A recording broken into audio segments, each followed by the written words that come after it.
Welcome back, episode 9 of Drafting a Championship Fantasy Football Roster Round X Player. As you can probably see on the draft board here, we've already done 1 through 8. McCaffrey, Hill, Lamb, Jefferson, Chase, Robinson, St. Brown, Hall. Today, we're doing A.J. Brown, receiver from the Eagles. Obviously, not a ton that has changed in terms of subtractions from the Eagles. Obviously, they did lose Jason Kelsey, their center. That will be big loss. But outside of that, not a ton. Gained Saquon Barkley, so that should open up the passing attack even a little more, oddly enough. But he is going ADP in the 9th round, ranked in the 9th round. And what we're going to do is we're going to build a championship team around him. Again, the roster is very simple. Quarterback, 2 running backs, 2 wide receivers, tight end, 2 flex, kicker, defense, bench. And again, scoring is half PPR. So again, as I always say in all these videos, if you have different scoring or different rosters, especially if you have like a super flex, understand that the rankings, the ADPs, those are going to be a lot different. But for your standard 10 team, half PPR, A.J. Brown is ADP number 9. And we will get this draft kicked off by taking A.J. Brown at 9. Quick turnaround, see who is there. And a player that we have never gotten to us before. New challenger has appeared. Jonathan Taylor is available. Saquon Barkley, Marvin Harrison, Puka Nacua, Travis Etienne, Kyron Williams, Derrick Henry are the top available. And for this, we're not even going to think about it. You know, if he falls to you in the second round, I think it's an absolute no-brainer to take Jonathan Taylor. I think there are plenty of questions, and I've said it in many other videos about Anthony Richardson, about his injury status, about his durability concerns. He hasn't played much football. He hasn't played much healthy football. And so I find it hard to believe he's going to be healthy for an entire year this year. And if he's not, that means they're going to have to ride Jonathan Taylor.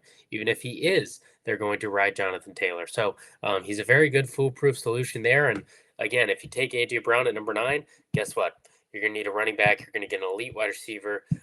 Maybe not elite, but top-end wide receiver and a top-end running back as well. So we're going to take Jonathan Taylor in the second round here and see what comes back to us at the end of the 3rd round here.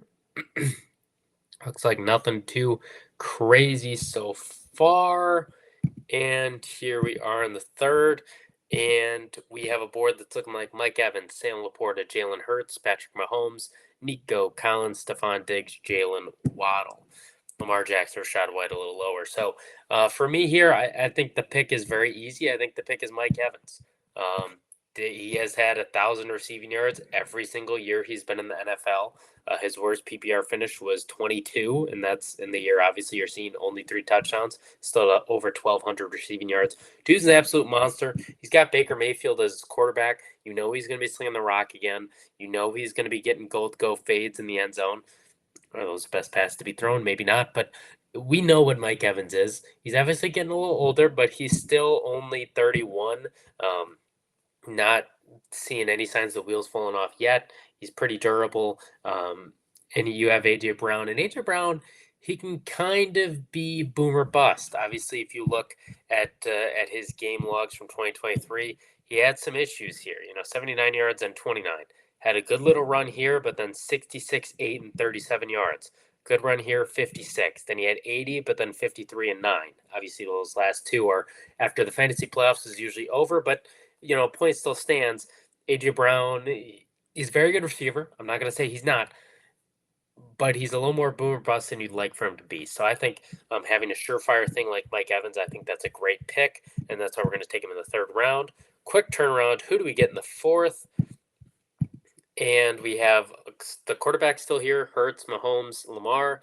We have the wide receivers, Nico Collins, Stephon Diggs, Rashad White, DJ Moore there and there as well. So looking at this originally, what I would have said, I would have looked at Jalen Waddle right here. I understand there are some concerns for some with his injury. I'm not too concerned right now. We still have time before the season. I think he's going to be a go by the time the season starts. But he's off the board. So now the question becomes, with the long wait till round 5, what do you go with? Do you go with a 3rd wide receiver? Do you go maybe quarterback, maybe running back, Rashad White? And I think for this, you got to look at who's going to be available around your next time up, right? Alvin Kamara could be there, Tank Dell, Amari Cooper, Aaron Jones. So you do have wide receivers and running backs there that are very good. So for me, although I usually don't like taking quarterbacks early in the fourth round, I think there's definitely validity to taking a quarterback early in the fourth round here, understanding you're not going to be up till late fifth round. So for here, I think Jalen Hurts, Patrick Mahomes, Lamar Jackson, all great options. Personally, I've talked about in other videos. Jalen Hurts, I'm not really sold. Only because of I question what the tush push is going to look like after a year of scouting and filming behind it for opposing defenses. Also, Jason Kelsey is not there. I think his role in that tush push is bigger than people are expecting. Um, Low man wins. He did an incredible job at that. I'm not saying Jalen Hurts will completely regress. He will still be an absolute monster. Don't get me wrong. He's going to be a monster. However, I think Patrick Mahomes is going to be a safer bet, and I think he's probably going to finish higher than Jalen Hurts this year. So with that, in this fourth round, we will take Patrick Mahomes. Coming around to fifth round, perfect scenario here would be getting Alvin Kamara. Obviously, he's not the perfect RB2, right? If you're going to build a team, but seeing your team as two wide receivers and a very good quarterback, he would be a great option. And will he make it to us? Yes, he will. So with that, we're not even going to think about it. Alvin Kamara is going to come off the board. Again, you have yourself a reliable running back like Jonathan Taylor. Don't even think twice. Alvin Kamara is going to get the ball in pass catching downs, even if he's not a great runner. Again, he's going to be getting the ball so many times on checkdowns, especially with Derek Carr. We're not going to have to worry about that. If they're up, he's going to be running the ball. If they're down, they're going to need to use him in the pass catching game. So he's a very reliable player there. So now this sets you up, in my opinion, perfectly for round 6, right? You have your quarterback, 2 running backs, 2 wide receivers. You can go absolutely wherever you want to go. And at the top of the board, we have Trey McBride and Dalton Kincaid as the tight ends. George Kittle a little lower as well. Zay Flowers, obviously we don't need Anthony Richardson, Aaron Jones, and T. Higgins. Now, for me here, looking at this, I don't think Aaron Jones is the best player on this board. So I don't think we go running back. Obviously, we're not going quarterback and tight end. I think it's a little too early. I think there's more value in getting depth pieces at wide receiver right now over a tight end right now. I think the difference between Trey McBride, Dalton Kincaid, and the tight ends you can get later is a lot smaller than the difference between T. Higgins and a wide receiver you could get later. And I kind of just spoiled it right there. I'm higher on T. Higgins and Zay Flowers. I think Zay Flowers is an incredible talent, but Andrews will be back. That'll dig into his usage. I think Derrick Henry will make the running game even better. And we just haven't seen a ton out of Zay Flowers. Obviously, wide receiver 30 last year. He wasn't bad, and it was his first year. I understand that, but 100 targets, just over 858 yards, 5 touchdowns is not good enough for me. I'm looking T. Higgins, especially if Jamar Chase doesn't start. I mean, his contract, Zach Taylor and everybody in the Cincinnati locker room is saying that it's going to be fine. But again, didn't show up to practice today either. So, well, he did, but to watch. So T. Higgins immediately vaults up. If anything happens to Chase, I think he's a fantastic wide receiver 2. Bengals are going to be passing a lot. I love him here as your wide receiver 3. No bye week issues at all either. So got a really good starting lineup right here in the first 6 rounds. We're going to see what comes to us at 7. Hopefully you get another running back down here, maybe a wide receiver if needed. And it looks like we're going to have our choices here of running backs. Christian Kirk is obviously there. Kyler Murray, we don't need Evan Ingram. I think it's still too early for a tight end here in the 7th at this slot. But Najee Harris, Zamir White, obviously Jaden Reed, Raheem Mostert as well. For me, I think this pick is Najee Harris. I think it's Najee Harris. I think you have 2 solid guys in Kamara and Taylor. But you need a stopgap, a running back 3, just, to make sure, get yourself some depth in case something happens to one of them. And I think Najee Harris is a great running back for that. People have been slamming him. Obviously, outside that PPR 3, they've saying he's washed, he's not as good. Finished 14 and 23 the last 2 years is very good, right? And again, you're taking him as running back 3. So you're looking for him to be running back 30 or better. He's done that every single year. He's had 1,000 yards every single year. His receiving work has gone down a little bit, but I don't think that's going to change too much, right? I mean, you look at his touchdowns, 7, 7, and 8 for rushing. That's pretty easy, pretty even. He didn't have any touchdowns in the receiving game, only 170 receiving yards, still finished PPR 23, and he's durable. He hasn't missed a single game in his career. So I think he's a fantastic option here. I think a lot of people are fading him when they shouldn't. And so I think Najee Harrison, absolutely great running back 3. There goes Nick Chubb. I would have liked to have taken him on the turn there, but oh well. We go on to the next move. And for me, I'm not loving the options here. I'm really not. Christian Kirk is going to practice this week. Obviously, it says right here, mild camp due to training camp. Christian Kirk is a guy that he's tough to judge. Obviously, last year he missed some games. That's the reason why he didn't finish as well. Obviously, PPR 47 here.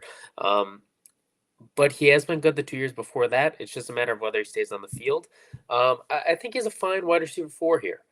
I really do. So I think the question becomes who else could be taken here? And when you're drafting 9th, 10th, or 8th, or, at one of the ends, you got to look at, maybe reaching more than other places are. And one of the guys that I'm going to reach for, and I brought him up time and time again, Chris Godwin. I think he's the better receiver. I still don't know why he's ranked this low. 1,000 yards, last 3 years straight, 4 of the last 5. Dude's an absolute monster. He's going to be moved back into the slot. That's going to make him even better. Obviously, you look at those targets. That's great. So, Christian Kirk's going to be there, but don't forget to scroll down a little bit. I think Calvin Ridley is the move here. Or not Calvin Ridley. Messed up. Let's pause that and go back. I did not want Calvin Ridley. I wanted Chris Godwin. No matter. We will take Chris Godwin right here. We will write that wrong. Turn off notifications there, and we'll keep it going. So, like I said, Chris Godwin. Apologies for the uncertainty there, miscommunication. But Chris Godwin's the guy right there. He's a great wide receiver 4. Then hopefully we can get a running back on the back end here. And it looks like we do have options. And we also have tight end options as well. So here, there's a lot of things you can do, right? We have 4 receivers, 3 running backs. For me, it's going to be a running back time again here. And we've talked about him. Jonathan Brooks, right? Once he comes back from the PUP list, he's going to be good. He's going to be a 1B at least. I like him a lot. Again, you're drafting him as a running back 4, so you don't have to worry about the PUP list too much. Again, I've talked about it ad nauseum. One of the great things about the PUP list, if you have an IR slot in your league, you can go in the IR slot. He doesn't take up a roster spot, so you can draft 15 players, 15 skill position players. Leave your kicker and defense and just scoop one off of waivers. Take more dart shots, take more lottery tickets, all that good stuff. So here we're going to take Jonathan Brooks as running back 4. At the very worst, he can be a good trade piece. It's going to come back to us, and we have options again. And one of the options that I love right here that people are starting to talk about, but not starting to give him the respect he deserves, Deontay Johnson of the Panthers. He's been fantastic developing a rapport with Bryce Young. I think Bryce Young is going to be much better this year with Dave Canales at the helm. Look at Deontay Johnson. All you have to do is give him targets, man. He's a target monster. When you give him targets, when you pepper him with targets, he's an incredible player. You look at 2022 and 2020 with Pittsburgh. He had horrible quarterbacks, a lot of targets. It's just about getting him that ball. If you can reliably target him and get him the ball, he's going to be a monster. Shocker, like most players are. I think he has a bounce back year. And again, even if he doesn't, wide receiver 5, I think he easily finishes as wide receiver 50 or above this year. So I love Deontay Johnson here. And we're going to take him here in the 10th round and wait till the 11th round turn to see what else we can get. So obviously now is the part where I think you can start thinking tight end. I think now would be a great pick to also pick Jaden Daniels or Jared Goff if you haven't taken a wide receiver. Obviously we have. So for me, now we have some players on the board up here. We have Dallas Goedert, Trey Benson, Ezekiel Elliott, Jameson Williams, 2 quarterbacks, and Daniels and Goff and Blake Corum. I understand a lot of people are loving Blake Corum. I'm still not loving him, even with the Kyren Williams punt return news. They love Kyren Williams. They're going to use him. And I think, if anything, that makes it a little more frustrating for Blake Corum owners, because I think what's going to happen is Kyron Williams is still going to get a lot of the bulk. He's going to get the goal to go touches. Blake Corum's going to get the stuff in between. I think what you're going to see is Blake Corum turn into a Jalen Warren with less touches, and I just can't get behind that. But one of the guys I can get behind personally, Dallas Goedert. I think he's a very good tight end. Obviously, one of the things that I've said is Hawkinson is a great value, but so is Goddard. There in this draft, there have already been what 10, 11 tight ends taken before him. He's not practicing Wednesday with bleak injury, but they're going to be playing it safe. He does miss some games here and there, but 14, 12, 11, obviously 21 and only 11 games of 2020, but 10 in 2019. When he's on the field, dude's a menace. And again, you're drafting him as a tight end about 11 here. That's exactly where he usually ends up. I think this is a good place to buy him. I think if he's healthy, you're going to see him be a tight end 7 or better. And if he's not healthy, well, you're not really out anything here. So um, for me, I like him here. I can also see going a little early on Dalton Schultz, maybe going a little early on TJ Hawkinson. But if you're not really sold on TJ Hawkinson, you don't want to wait for him to come back from PUP. I think Dallas Goedert is a great value at this place. So we will take him, see who's taken on the turn. It is our turn again. Last team went Ezekiel Elliott and Benson. So for me, I'm looking at this. I'm looking at Jerome Ford. Obviously, he's going to be the starting running back while Nick Chubb is out. He's out the first 4 weeks on the PUP list. So, he got 4 weeks of an RB1 for a team. So we're going to take Jerome Ford there as well. So now we got about 3 picks left. Got a lot of running backs, a lot of wide receivers. Don't really have to worry about anything too much. No position is really needed. Get to our pick and we'll start taking lottery tickets. We're going to take Chuba Hubbard again. He's going to be the running back 1 for 4 weeks. I don't know why he's going in the 13th round. He could win you games in the first 4 weeks, and he's going 13th round. Don't understand it. So we'll take him there. And then the next pick, we'll take Jacoby Myers. Both those are big lottery tickets. If you watch any of these videos, I've been big on both. Chuba for the reasons I've outlined. Jacoby Myers for the reasons I've outlined as well. He's sneaky. He gets targets. He eats them up. He doesn't drop the ball. And he's just a good player overall. So at that, we got one last pick, and we will go with Tyler Algier again. Why not? Our guy again. Bijan goes out. Tyler Algier certainly vaults into running back 1, at least in my opinion. So at that being said, that's the entire draft. This is how you draft a championship team around AJ Brown. We went AJ Brown and Jonathan Taylor 1 and 2, Mike Evans and Patrick Mahomes 3 and 4, Kamara and Higgins 5 and 6, Harrison Godwin 7 and 8, Jonathan Brooks and Deontay Johnson 9 and 10, Goddard and Jerome Ford 11 and 12, Chuba Hubbard, Jacoby Myers, and Tyler Algier 13, 14, and 15. So again, you look at the starting lineup. You got an elite quarterback, Patrick Mahomes. Got Jonathan Taylor and Alvin Kamara. Again, if they stay healthy, Jonathan Taylor is easily running back 1. Alvin Kamara, I would argue, is a fringe running back 1 as well, if not an RB2.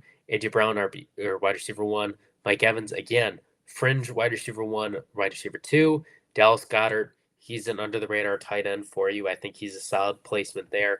T. Higgins is a great value. Najee Harris is a great value. And then you still have Godwin, Brooks, Chuba, Deontay Johnson, Jerome Ford, Jacoby Myers, Tyler Algier on your bench. That's a good team. It's a deep team. You have a lot of under the radar guys, right? Chuba Hubbard, starting running back first 4 weeks. Jonathan Brooks, he's going to be that 1B. Jerome Ford, starting running back first 4 weeks. So it only becomes better if the injuries get worse for Chubb and for Jonathan Brooks. So in my opinion, that's a great draft to have right there when you're drafting AJ Brown. As always, make sure you like and subscribe. Let us know, are you interested in AJ Brown, or are you maybe staying away due to that boom or bust capability some weeks? Let us know, and as always, tune in for the other videos, and have a good night.